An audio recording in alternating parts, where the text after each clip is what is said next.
Minggu malam 1 Desember 2024, mahasiswi di salah satu universitas di Bangkalan, Madura ini ditemukan meregang nyawa di sebuah lokasi di Kecamatan Galis, Bangkalan, lantaran dianiaya secara sadis oleh kekasihnya sendiri dan diketahui bahkan tubuhnya ini dibakar. Saat ini pemirsa, tim Fakta tengah berada di Bangkalan, Madura. Kami akan mengarah ke TKP untuk mencari tahu dan menemui saksi di sana yang kemudian ini bisa bercerita kepada kami seperti apa kemudian ini lokasi sekitar dan juga detik-detik warga menemukan jasad dari mahasiswi tersebut. Saya Tiara Harahap, Anda menyaksikan Fakta.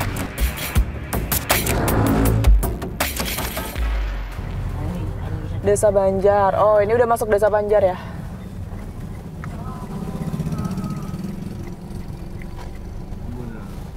Kita sudah masuk Desa Banjar, Kecamatan Galis, pemirsa. Tempat di mana TKP berada dan informasinya tidak jauh dari sini, sebelah kanan jalan ya, mas, kanan jalan. Itu ada semacam tempat dulunya difungsikan untuk pemotongan kayu, begitu.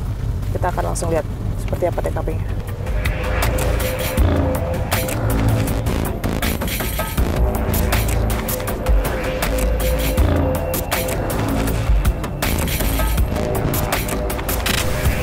Di depan itu adalah TKP-nya. Dari kejauhan sih banyak orang yang berkerumun ya di lokasi tersebut. Kita akan cari tahu lebih lanjut di sebelah kanan ya TKP-nya.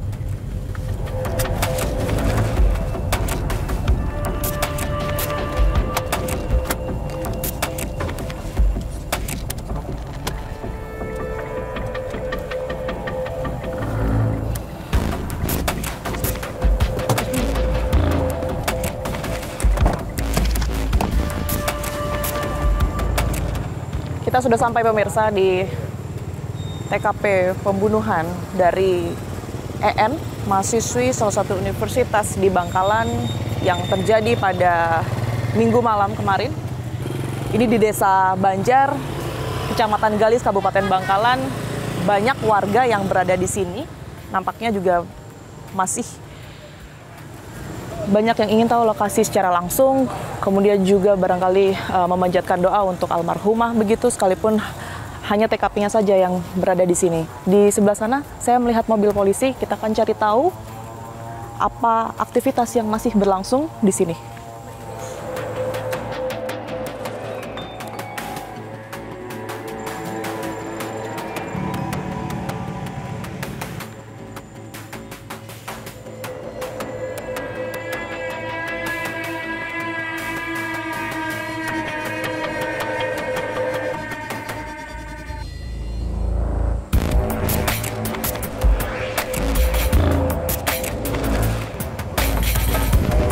Saya masih lihat banyak masyarakat yang berkumpul ya di area sekitaran TKP ini, pemirsa. Anda bisa lihat bahkan di titik TKP sebelah sana dan juga di jalanan ini diramaikan oleh warga. Nanti kita akan cari tahu lebih lanjut apa aktivitas dan juga tujuan warga di lokasi ini, termasuk juga ada pendampingan dari pihak kepolisian.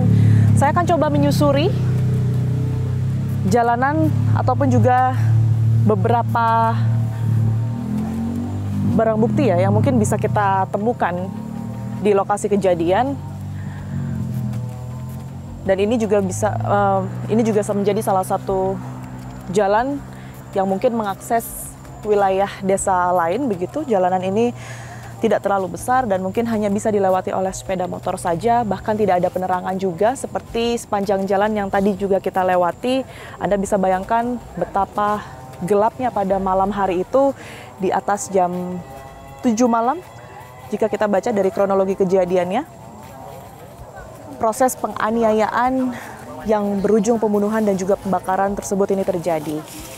Saya akan coba mendekat karena dari kejauhan Anda bisa lihat ada semacam gundukan tanah yang di atasnya ditaburi bunga begitu.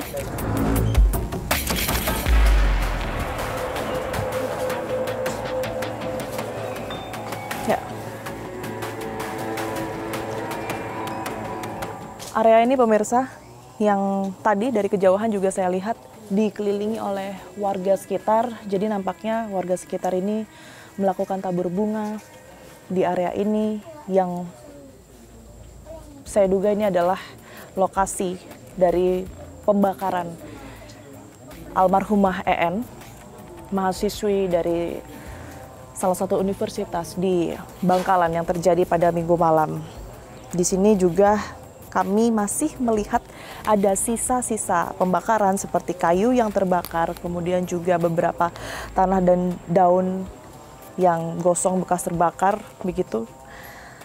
Kalau sedikit saya bisa gambarkan, jika kita mengacu pada salah satu atau beberapa video yang beredar, di area ini awalnya dikelilingi oleh warga dan juga sudah terpasang polis lain, tetapi salah satu area yang tentunya menarik perhatian di mana, mohon maaf, ada jasad di situ yang kemudian ini masih terbakar, masih menyala apinya, dan itu yang perlu kita cari tahu seperti apa kemudian ini proses dari warga menemukan pertama kali jasad dari EN dan bagaimana kemudian ini upaya untuk memadamkan api mengingat banyak sekali warga yang pada saat itu berkerumun. Saya akan coba untuk cari Pak Cari ya yang juga menjadi saksi kami, begitu. Kita akan coba cari.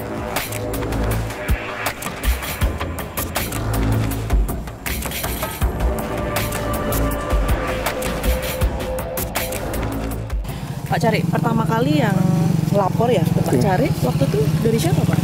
Dari masyarakat, ya. Telepon saya. Tapi awalnya mereka waktu telepon tidak melaporkan bahwa ada pembakaran mayat. Dikira sumber yang kebakar ya. Iya. Jadi mereka bilang bahwa, Kak, ternyata ini mayat seorang perempuan. Langsung saya ke sini, cek lokasi. Setelah cek betul, saya langsung telepon polsek. Jadi boleh kita ke sana ya Pak ya? Oke. Lewat mana Pak Cari? Lewat sini? Ya. Sebentar, pelan-pelan Pak.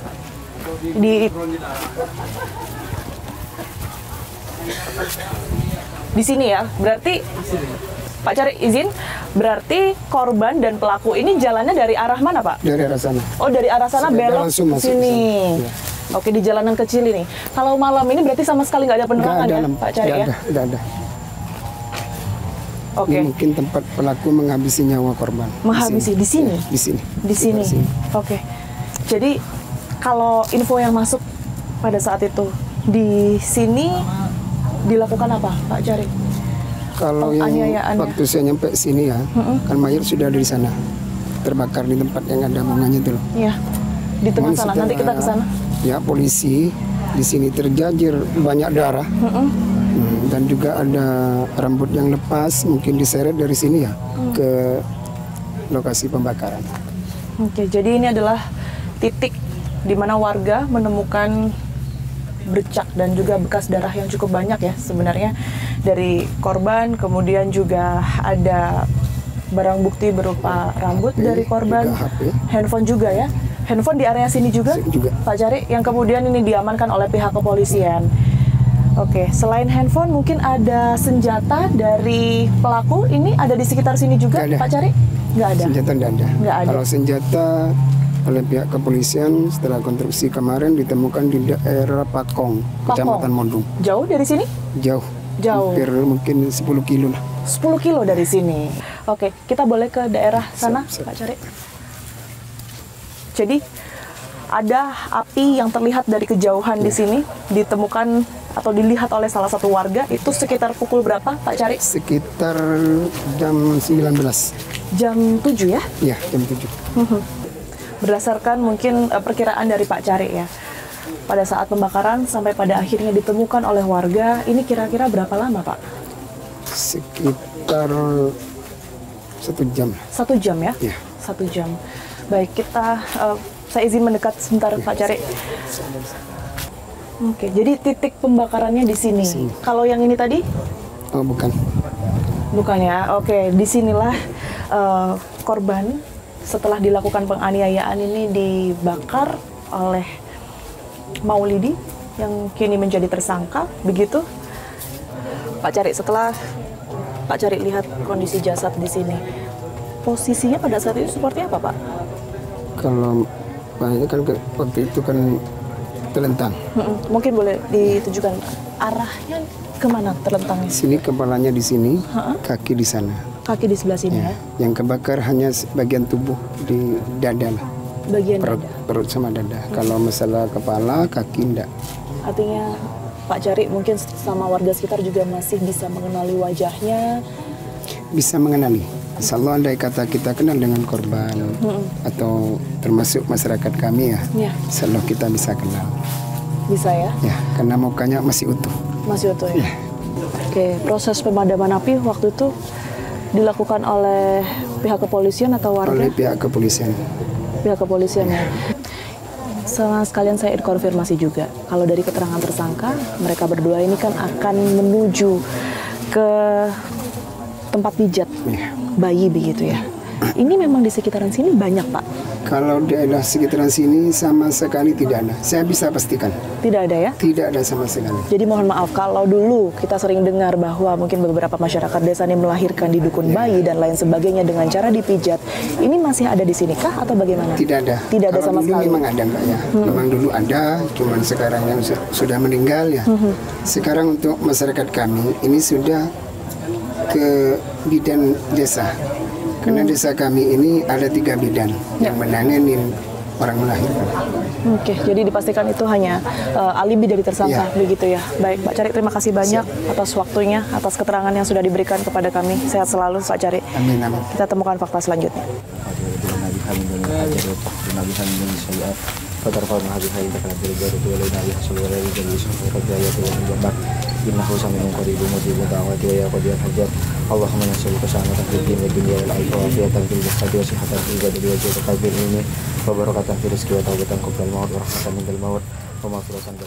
Masih di sekitaran TKP ini saya melihat dari banyaknya warga yang berkerumun, banyak juga yang memanjatkan doa langsung di sini. Mbak Anggi, Mbak Putri, saya turut berduka cita sekali. Tentunya kalian sangat kehilangan sahabat terbaik, begitu ya. Mungkin saya boleh diceritakan terlebih dahulu kedatangan teman-teman di sini. Ini atas permintaan atau atas dorongan siapa awal mulanya? EN ini kan merupakan teman baik kami, apalagi kami ini satu prodi manajemen sumber daya perairan, Mbak. Terus habis gitu, ya ini dorongan teman-teman sendiri buat mendoakan dan mungkin untuk supaya EN ini tenang di alam sana, karena almarhumah itu Mbak semasa hidupnya juga lumayan dekat sama saya dari mahasiswa baru. Kalau Mbak Putri, ini kedekatannya seperti apa dengan almarhum? EN yang saya kenal anaknya juga pendiam, cantik, dan juga nggak pernah banyak tingkah. Saya juga terkejut dengan kejadian yang seperti ini karena saya banyak kabar bahasanya ada teman saya dari korban itu di manajemen sumber daya perairan itu terkena musibah.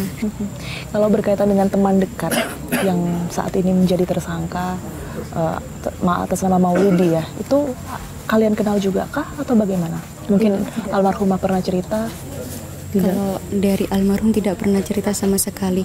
Bahkan teman dekatnya pun nggak tahu kalau semisal korban kenal dengan pelaku. Karena jarak antara UTM dan juga di daerah saya itu sangat jauh gitu. Dari kami juga belum tahu pasti di mana korban kenal dengan pelaku. Terakhir mungkin Mbak Anggi dan juga Mbak Putri, boleh saya tahu doa kalian berdua untuk almarhumah ini seperti apa? Semoga mungkin EN sudah berbuat kesalahan dengan mengenal si pelaku itu. Semoga EN tenang dan diterima oleh Allah. Semoga amal-amal baiknya juga diterima oleh Allah. Terima kasih banyak atas waktunya sudah mau bercerita bersama saya. Sekali lagi kami turut berduka. Sehat selalu. Kita temukan fakta selanjutnya.